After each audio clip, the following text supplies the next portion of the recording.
हमने इसके साथ मसाले ऐड किए थे, उसकी वजह से इसमें अब स्मेल बिल्कुल नहीं है।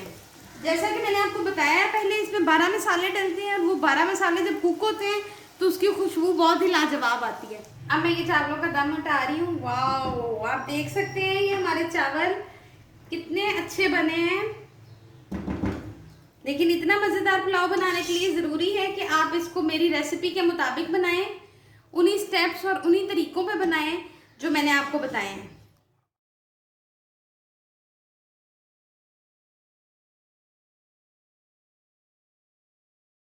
बिस्मिल्लाहिर्रहमानिर्रहीम। अस्सलाम वालेकुम व्यूअर्स, वेलकम टू कुकिंग और सेहत। आज हम बनाने लगे हैं एक स्पेशल किस्म का बीफ यखनी पुलाव। ये हमारी फैमिली की स्पेशल रेसिपी है। इसको आप 12 मसालों वाला पुलाव भी कह सकते हैं। ये ईद के दिन की एक स्पेशल रेसिपी है।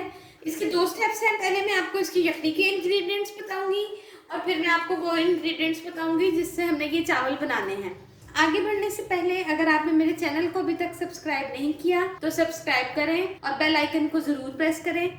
मेरी वीडियो पसंद आए तो उसको लाइक और शेयर जरूर करें। अब मैं आपको बताती हूँ इसकी यखनी में क्या क्या इंग्रेडिएंट्स डलेंगे। इसके लिए मैंने बीफ ले लिया है, हड्डी वाला, क्योंकि हमने इसकी यखनी निकालनी है, इसलिए इसमें हड्डी का गोश्त बहुत इंपॉर्टेंट है। इसके अलावा मुझे चाहिए इसमें मैंने 1 जवा लहसुन का ले लिया है और 1 छोटा टुकड़ा अदरक का। इसके अलावा मुझे चाहिए 2 बड़ी इलायची, थोड़ी सी काली मिर्च साबुत, बादियान खताई, छोटी इलायची, दालचीनी और लौंग, 1 टेबलस्पून सौंफ, 2 टेबलस्पून ज़ीरा, 1 टेबलस्पून सूखा धनिया, थोड़ा से कड़ी पत्ता और पानी।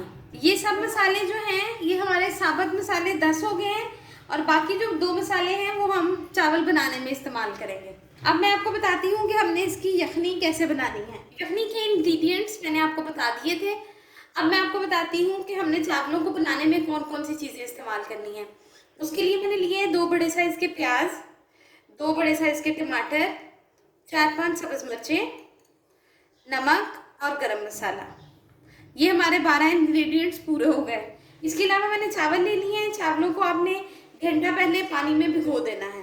ठीक है, अब हम चलते हैं अपनी यखनी बनाने की तरफ। प्रेशर में मैंने गोश्त डाल दिया है। अब मैंने इसमें ये मसाले जो सारे लिए थे वो डालने हैं। इसमें ज़ीरे की क्वांटिटी मैं थोड़ी ज़्यादा रखती हूँ। स्पेशल रेसिपी है, इसको आपने मेरे स्टेप्स के साथ ही फॉलो करना है तो ये आपका पुलाव अच्छा बनेगा।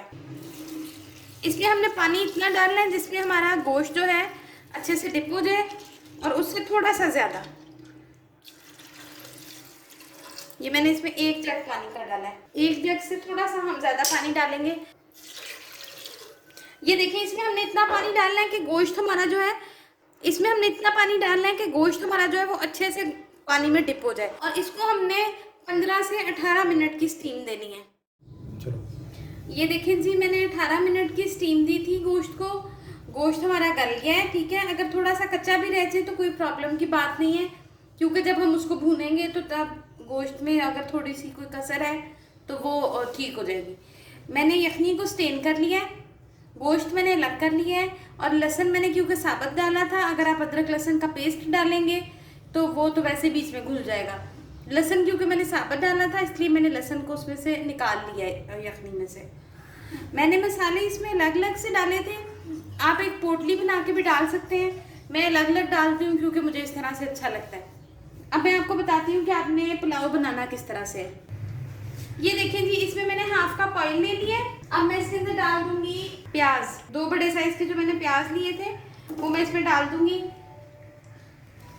और इन प्याजों को हम करेंगे गोल्डन ब्राउन। प्याज मेरा गोल्डन हो गया। मैंने इसमें डाल दिया जो मैंने लहसुन निकाला था। ठीक है, लहसुन डालने के बाद अब मैं इसमें डाल दूंगी गोश्त। थोड़े थोड़े से ये जो जीरे के दाने बीच में आते हैं ये अच्छे लगते हैं, मैं इसीलिए इसको पोटली में नहीं डालती हूँ। यहाँ पर हम इसको 5 मिनट के लिए भूनेंगे क्योंकि हमने इसमें अदरक लहसुन डाला था इस वजह से इसकी स्मेल, और जो हमने इसके साथ मसाले ऐड किए थे उसकी वजह से इसमें अब स्मेल बिल्कुल नहीं है।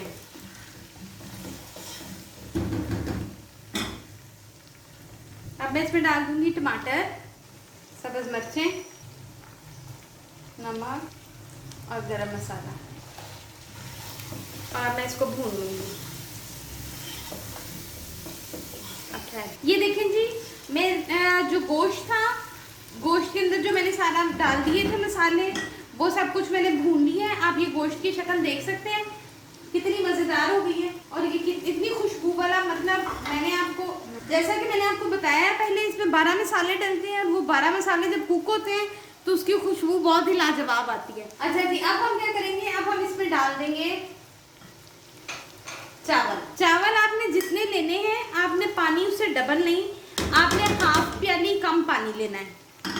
यानी अगर आपके चावल 2 प्याली हैं तो आपने 3.5 प्याली यखनी की लेनी है, सॉरी पानी की नहीं, क्योंकि ये यखनी पुलाव है। हमने जो पहले यखनी निकाली थी, हम इसमें ये देखेंगे यखनी जो हमने निकाल के रखी थी साइड पे, अब मैं इसमें ये यखनी ऐड करूँगी। मेरे क्योंकि 2 प्याली चावल है, इसलिए मैं इसमें 3.5 प्याली यखनी की ऐड करूँगी। 1 2 3.5।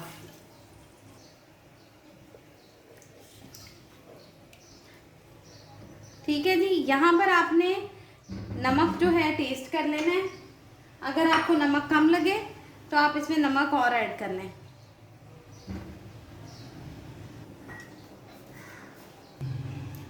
जी तो व्यूअर्स, ये देखें, ये चावलों को मैंने दम पे रख दिया था। अब मैं ये चावलों का दम हटा रही हूँ। वाह, आप देख सकते हैं ये हमारे चावल कितने अच्छे बने हैं।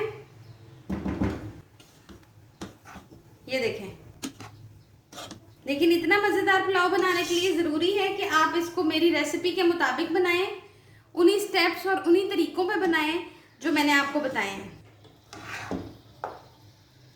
अब मैं इसको डिश आउट करती हूँ। ये बड़ा ही लाजवाब और बड़ा ही खुशबू वाला यखनी पुलाव बना है।